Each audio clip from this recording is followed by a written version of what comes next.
Deputy Head of Commission Embassy of France, Mr. Damien Sayed, and Thales India Vice President Gilles Bono, Thales Group Executive Vice President and Avionics Business Yannick Assot, and all the dignitaries, industry partners, and the team from Thales, and everyone that is here today. Very good afternoon to each and every one of you, and namaste from my side. Very happy to see you guys here. Especially, we were supposed to do this event yesterday, and I would like to thank Thales again for changing the date so that they can accommodate my schedule also, because I was also very much interested to come and be here. This is an activity which the Government of India and Civil Aviation wants to promote from the bottom of the heart and to see MRO business grow in the country. And Thales has been a partner for a long time, and for them to follow that kind of vision and to be here in India starting another MRO facility means a lot to us. So congratulations to the team Thales for everyone who has contributed for setting up this here today. So congratulations, and my heartfelt appreciation also to Thales team for setting up this dedicated facility providing onshore MRO services to the airlines in India.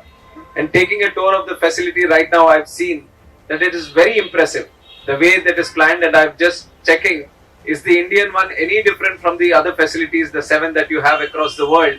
They have said to the minutest point it is the same one, and not only it is working independently, it will be integrated with the Thales MRO network across the globe. So for keeping that importance for India and to envision that the kind of growth that we'll see in India, I think it means a big step towards that journey. And I believe that this inauguration in Advanced Avionics MRO Center marks a very significant milestone for the Indian MRO business also. And Thales, being a trusted partner from 1950s, marking over 70 years of association with the aerospace in India, is thoroughly respected, and it is a great contribution for the Indian aerospace and aviation sector. So once again, like to thank Thales for being a long and trusted partner in this journey with us. And I'm certain that this first MRO facility that we are starting in India, which is strategically located in the capital region near Delhi airport, is going to cater not only for the business in the northern India, but of the whole of the Indian subcontinent. And that is the vision with which we see this facility emerging in the future also. And Thales' tagline, which proudly states that building a future that we all can trust. And this advanced MRO facility will undoubtedly contribute to building a futuristic aviation ecosystem of bringing self-reliance to MRO sector, which is the most critical and important aspect of aviation. And I would like to say that this facility exemplifies our collective commitment to building a self-reliant India and a self-reliant aviation ecosystem under the visionary leadership of our Honorable Prime Minister Shri Narendra Modi ji. And I must acknowledge that the invaluable support of France and our French industry partners in fostering self-reliance in our skies is very much appreciable, and thank you very much for France for being always that trusted partner with us. And last October, I had the privilege of engaging with GFAS, which is the French Aerospace Industry Association in India, and the mission, the summit that we had at the time was truly successful, with more than 100 partners from France attending that session and committing themselves, ensuring that the collaboration that is there between India and France, especially in the aerospace, is going to continue in the future. And for global players in civil aviation, India offers unparalleled opportunities and immense potential for growth and collaboration. Today, no other nation in the country, in the world, is buying as many airplanes as India is buying today. We have almost 2,000 airplanes under order. They have just delivered 300, and we are continuously pursuing with these makers that they have to deliver them as soon as possible. And 1,700 still pending. So you can imagine the kind of market we are seeing in the next 10 to 15 years. That is where the true potential of this country lies. And from a fleet of 394 in 2015, we have doubled to almost 829 aircrafts in the Indian skies today.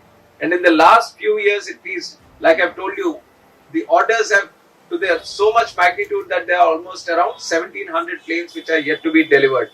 And more than that, if you look at the domestic air passenger traffic, in 2014, we had around 70 million people traveling. And today we have more than 160 million people traveling. And one single day, this was in February, we had more than 5 lakh passengers traveling in one single day in the country, which is a huge milestone for the country. So the passengers that are coming into the market today are growing day by day.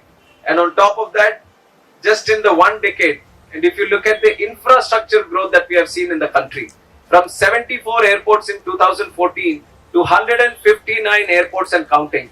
So more than 80 airports we have built in the last 10 years. And in the next 5 years, we want to build 50 more airports. In the next 20 years, we want to build 200 more airports. So it is not just stopping here. The demand is continuously growing. And we are putting all our efforts into building more infrastructure and to create more infrastructure for the demand that is going to be there for the next 20 to 30 years. And we have also had one path-breaking scheme in our civil aviation, which is the Udan scheme, Ude Desh Ka Aam Nagrik. Right, as we have seen the demand that has been before us, we wanted to connect all the airports that we are building. We wanted to ensure better connectivity to those tier 2 and tier 3 cities. And through the Udan scheme, we have ensured that more than 88 airports where there was no infrastructure, some infrastructure was created. Where there was no connectivity, some connectivity to some airlines was provided. So it has been a resounding success in creating India as a strong domestic aviation hub. Today we can proudly say that India is the third largest domestic aviation market in the whole world. So this Udan scheme, what was there for the last 10 years, it was supposed to be a scheme which was there for 10 years. But in the recent budget, our Honorable Finance Minister Nirmala Sitharamanji has extended this scheme for another 10 years. So you see, the government support is also continuous in the process of growing civil aviation in the country. We need the support from the industry also in this, and likewise the way the Thales has also been collaborating, we see that the things are moving in the right pace and in the right journey.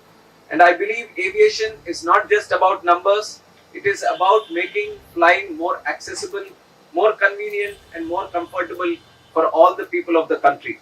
And to sustain this exponential growth and the numbers that I've been talking about, it is imperative that we focus on the backbone of the aviation industry, which is our aircraft inventory. With an ever-expanding fleet, it becomes equally critical to ensure the maximum airworthiness of our aircraft inventory. And for this, our government has been completely focusing on improving the MRO sector in the country itself. We want the domestic MRO industry to grow, to catering to the demand that is being created here today. And what we have done from the government to encourage more MRO business in the country, the government has implemented a uniform GST rate on which is of 5% on aircraft components. Earlier, this was a feedback that we received from the industry when the government was continuously exploring why are we not able to see the MRO business grow more and more up to the potential of which the demand is growing. Then we observed that the parts which are coming in, there is a difference in the GST rates. Some are being taxed at 5%, some are 12, some 15, 18, 24. So this was creating a lot of confusion in the MRO industry. So we said, all done with that, we'll keep a uniform slab. Now we have put it at 5%. And then this simplification, the way this simplification is going to help the MRO industry, it is going to save up to 1,000 to 1,200 crores annually on just taxes. And we envision that the business is going to grow as much. Now what we see as $2 billion industry in aviation, MRO industry in aviation in India, it is going to grow up to 4 billion. It's going to double itself in the next 5 years. And it is with that effort that we have brought it down to 5%. And additionally, the extension of the export period for goods imported for repairs, which was 6 months, has been extended up to 1 year. And also the time limit for re-import of goods, which are under warranty, which was 3 years before, has been now extended to 5 years. And we have 100% foreign direct investment in the MRO sector. And Airport Authority of India, which is handling most of the airports in the country, it is being very liberal when it wants to give space for these MROs to function at the airport land itself. So we have liberalized, we have expanded, and we have listened to the industry, and we have put in a lot of efforts in increasing the MRO industry in the country.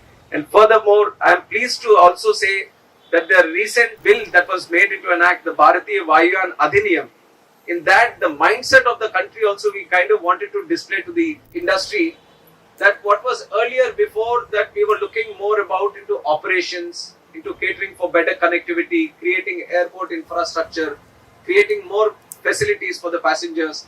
This was the idea which generally civil aviation had. But now we wanted to change that. We wanted a holistic development of aviation in the country. So as we cater for better services for the passengers, we also wanted to see, we wanted to go deeper down into the industry. The MRO sector we wanted to improve.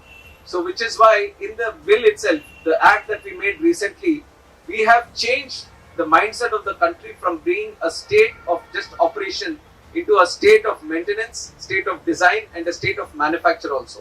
And this is a dream which the country is having today for aspirational India, that we want to see a regional transport aircraft full assembly line in the country itself. We want to manufacture that aircraft in the country, not only for the domestic demand, but to export it globally also.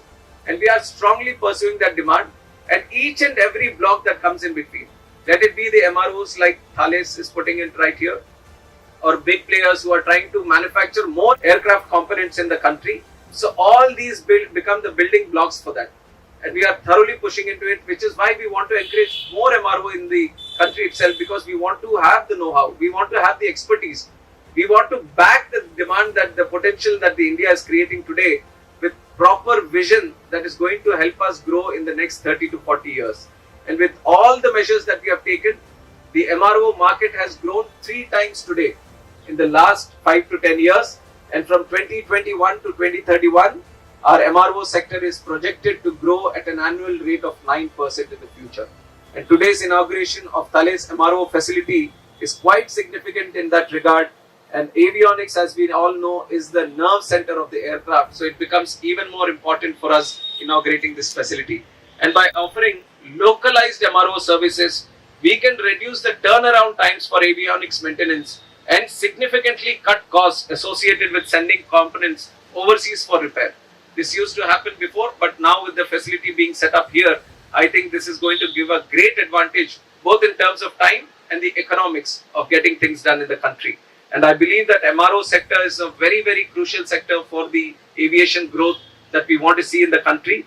It is not just about keeping the aircraft operational, but we need to look at the bigger picture of enhancing safety, reducing the cost, creating better facilities, and driving efficiency in the whole operations in aviation. And my focus is also on the MRO sector and the challenges that lie ahead. And I see that all of us here today, it is not about government or private. I see all of us as team members collectively moving towards the same goal of creating a better kind of service for the passengers or the people who are related to aviation.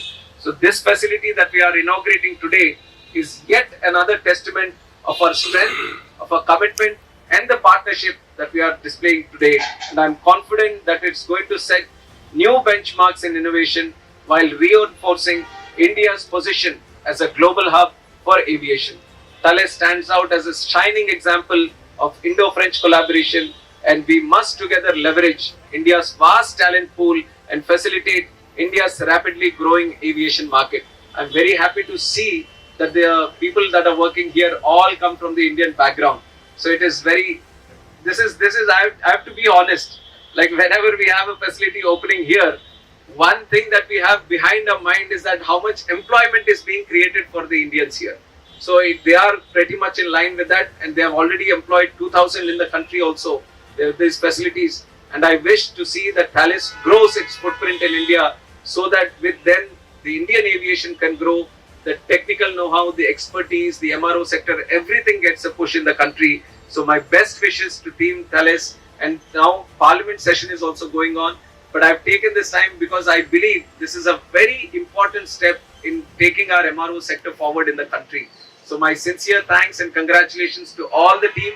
I wish you the very best. I hope to see more and more orders coming your way, and you doing the best of the job, so I can promote your sector, promote your company, promote your facility more and more in the coming days. So all the best to you. Thank you very much. చూసారు కదండి, మరి ఈ video కనుక మీకు నచ్చినట్లయితే ఒక like కొట్టేసి మీ అభిప్రాయాన్ని కూడా కామెంట్ బాక్స్లో తెలియజేస్తూ ఇలాంటి ఇంట్రెస్టింగ్ అప్డేట్స్ కోసం మా ఛానల్ని సబ్స్క్రైబ్ చేసుకోండి.